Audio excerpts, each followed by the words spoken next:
Hello friends, welcome back to our channel. और आज के इस वीडियो में हम बात करने वाले हैं इलेक्ट्रिसिटी के बारे में। ये बिजली होती क्या है। आपने घरों में बटन दबाते हैं, पंखा ऑन हो जाता है, लाइट जल जाती है, आपका फ़ोन चार्ज होने लग जाता है, लेकिन ये मैजिक आखिर में होता कैसे है? तो ये होता है इलेक्ट्रिसिटी से। अभी इलेक्ट्रिसिटी क्या होता है, तो आज के इस वीडियो में हम सब कुछ समझने वाले हैं। सबसे पहले हम जानेंगे हमें बिजली यानी कि इलेक्ट्रिसिटी की ज़रूरत क्यों पड़ती है, इलेक्ट्रिसिटी होता क्या है और बनता कैसे है, इलेक्ट्रिकल कंडक्टर्स क्या होते हैं, इलेक्ट्रिकल इंसुलेटर क्या होते हैं, स्टैटिक इलेक्ट्रिसिटी क्या होती है, और लास्ट में क्विज टाइम होगा क्योंकि आप पढ़ेंगे तो आपसे क्वेश्चन ज़रूर पूछा जाएगा। ये सब कुछ आपके एग्जाम में भी आ सकता है। ठीक है, तो ध्यान से सारा वीडियो देखें और आपको आसानी से सारे कॉन्सेप्ट समझ में आ जाएंगे। अब हमें इलेक्ट्रिसिटी की ज़रूरत क्यों पड़ती है? आज के ज़माने में अगर बिजली ना रहे तो आपका सारा काम ठप पड़ जाएगा, क्योंकि कंपनीज, आपकी गाड़ियाँ सारी ईवीज आ गई हैं ना, आपके फ़ोन, अब बिना फ़ोन के तो ज़िंदगी होती ही नहीं। इवन आप वीडियो देख रहे हैं ये तो फ़ोन पर ही देख रहे होंगे। अगर बिजली नहीं रहेगी, इलेक्ट्रिसिटी नहीं रहेगी तो आपका फ़ोन चार्ज ही नहीं हो पाएगा। आपके घरों का ट्रांसपोर्ट सिस्टम जो होता है, आपके घरों में आपके टीवी, फ्रिज, जो कुछ भी अप्लाइंसेस हैं, सब कुछ आज इलेक्ट्रिसिटी पे चल रहा है और आगे चलकर हमारी इलेक्ट्रिसिटी पे डिपेंडेंस और बढ़ती जाएंगी। तो जो भी इलेक्ट्रिकल अप्लाइंसेस होते हैं उसको पावर अप करने के लिए, उसको चार्ज करने के लिए हमें बिजली की ज़रूरत होती है। इसलिए एक बहुत ही इंपॉर्टेंट चीज़ है जो आपके लाइफ को और आगे बढ़ाएगी। ठीक है, अब ये इलेक्ट्रिसिटी क्या होता है, यहाँ पर डेफिनेशन पढ़ा है, हम देख लेते हैं। Electricity is the flow of charge particle including positive proton and negative electrons, and electric current is the flow of electron around the circuit. अब ये क्या, ये तो समझ में नहीं आया होगा, ये थोड़ा कॉम्प्लेक्स हो गया क्योंकि ये टेक्निकल टर्म में हो गया और आपको एग्जाम में लिखने के लिए तो अच्छा है, लेकिन आपको खुद समझने के लिए ये प्रॉब्लम हो जाता है। अब इसको समझने के लिए आप इमेजिन कीजिए एक नदी। आपने नदी देखा होगा, नदी कैसे बहती है भाई, अलग अलग डायरेक्शन बहती है, सॉरी एक डायरेक्शन बहती है, यहाँ पर पानी आपको बहता रहता है एक डायरेक्शन में।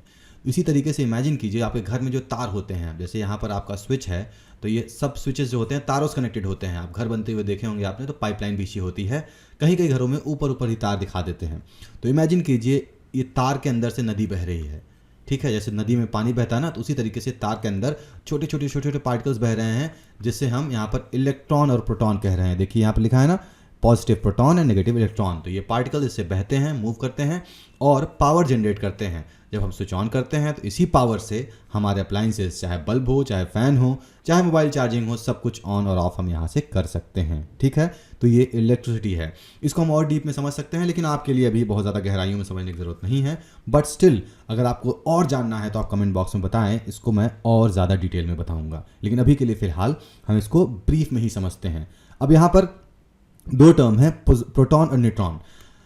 तो यहाँ पर देखा ना, proton electron, sorry proton electron है। अब ये प्रोटॉन इलेक्ट्रॉन क्या होता है, तो आप अगर एटम के बारे में आपने पढ़ा होगा, एटम क्या होता है, एटम ये देखिए एक एटम है। अब इसमें आपको कुछ नहीं समझ में आ रहा होगा। एटम होता क्या है, एटम एक फंडामेंटल यूनिट होता है, मतलब सबसे बेसिक यूनिट होता है, सबसे छोटी यूनिट होता है किसी भी एलिमेंट का। जैसे इंसानी शरीर में, ह्यूमन बॉडी में सेल होता है, ठीक है, उसी तरीके से एलिमेंट्स में जो सबसे फंडामेंटल, सबसे छोटे एलिमेंट होता है वो एटम होता है। एटम में तीन चीज़ें होती हैं। इलेक्ट्रॉन जो नेगेटिवली चार्ज होते हैं, जो माइनस में है ना, इसे हम इलेक्ट्रॉन कहते हैं। प्रोटॉन जो होता है पॉजिटिव होता है। एक होता है न्यूट्रॉन जो कि न्यूट्रल होता है, कोई चार्ज नहीं होता है। और बीच में हमारा होता है न्यूक्लियस। न्यूक्लियस में हमारा प्रोटॉन प्लस न्यूट्रॉन होता है। ठीक, अब अगेन मैं बहुत ज़्यादा डीप में जा रहा हूँ, आप केमिस्ट्री में पढ़ेंगे, फिजिक्स में पढ़ेंगे। न्यूक्लियस में प्रोटॉन न्यूट्रॉन होता है और इलेक्ट्रॉन जो होते हैं ये मूव करते हैं। ठीक है, इसी मूवमेंट की वजह से हीट कंडक्शन होता है। जो आपने होगा ना, जैसे आपने कभी देखा होगा गैस पर आपने कोई बर्तन रखा है लोहे का, तो आग तो नीचे लगा है लेकिन गर्म पूरा बर्तन हो जाता है। तो कैसे होता है, ये इन इलेक्ट्रॉन की वजह से, मूवमेंट की वजह से सारा बर्तन गर्म हो जाता है। अगेन मैं दूसरी जगह जा रहा हूँ, वहाँ आपको जाने की ज़रूरत नहीं है, वो टॉपिक आएगा तो उसको आपको समझाया जाएगा। अब ये देखिए एटम के पार्ट्स हैं, मैं ऑलरेडी बता चुका हूँ। ये जो नेगेटिवली चार्ज होते हैं, ये इलेक्ट्रॉन होते हैं, ये मूव करते हैं, एक जगह से दूसरी जगह मूव कर सकते हैं। ये है न्यूट्रॉन, अंदर वाला न्यूट्रॉन हमारा न्यूट्रल चार्ज होता है, और हमारा ये जो ग्रीन वाला है ये प्रोटॉन। और पूरे न्यूट्रॉन और प्रोटॉन को जब हम मिला देते हैं, न्यूट्रॉन प्लस प्रोटॉन, ये हो जाता है हमारा न्यूक्लियस। ठीक है, तो ये पार्ट्स ऑफ एटम है। अब ये एटम क्या होता है, मान लीजिए सर समझने के लिए, मान लीजिए तार है या फिर कोई भी एलिमेंट है, तो इसमें बहुत छोटे छोटे छोटे एटम रहेंगे। और इन एटम्स में क्या होते हैं, इलेक्ट्रॉन होते हैं। इलेक्ट्रॉन का मूवमेंट एक से दूसरे, दूसरे से तीसरे होता है। इसी से क्या होता है, हमारा एनर्जी फ्लो होता है। और जब एनर्जी फ्लो होता है और हमें कहीं यूज़ करना होता है तो उसे हम स्विच के थ्रू ऑन ऑफ करके यूज़ करते हैं। अब इसका प्रोडक्शन कैसे होता है, इलेक्ट्रिसिटी जो बिजली होता है, इसका प्रोडक्शन बहुत तरीके से होता है। कोयले से कर सकते हैं हम, या फिर पानी से कर सकते हैं। तमाम तरीके के तमाम सोर्सेज हैं जिससे हम इलेक्ट्रिसिटी प्रोड्यूस करते हैं और हम अपने घरों में, इंडस्ट्रीज़ में, कंपनीज़ में, ट्रांसपोर्टेशन में, हर जगह इसका इस्तेमाल करते हैं। ठीक है, आगे बढ़ते हैं। इलेक्ट्रिकल कंडक्टर क्या होता है? अब कंडक्शन मतलब क्या होता है? एनर्जी को मूव कराना। हमने कहीं पर एक जगह प्रोड्यूस करा लिया एनर्जी, अब प्रोड्यूस करा के उसको रखना थोड़ी ना है, उसको हमको यूज़ करना है।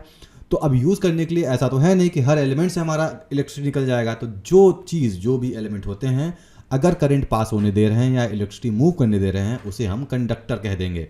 जैसे लोहा, आयरन क्या होता है? आयरन एक गुड कंडक्टर है, यानी कि इससे हम इलेक्ट्रिसिटी पास कर सकते हैं। एल्यूमिनियम, कॉपर, आप दुकानों पर अगर आप स्कूल में होंगे या फिर घरों में आपने सुना होगा ना, एल्यूमिनियम की तार है, कॉपर की तार है, तो ये क्या होते हैं? कंडक्टर होते हैं। क्यों होते हैं भाई कंडक्टर? क्योंकि ये इनके थ्रू बिजली पास हो सकती है। आपने देखा होगा ना, कभी भी आप लोहे का, अगर आपका जो प्लग है, आपको घर वाले मना करते हैं भाई छुओ मत, नहीं करंट मार देगा, तो इसी तरीके से ये कंडक्टर्स हो गए। ठीक है, डेफिनेशन पढ़ लेते हैं। देखो यहाँ पर वही डेफिनेशन होगा। All material contains electron negatively charged particles in material made of metal.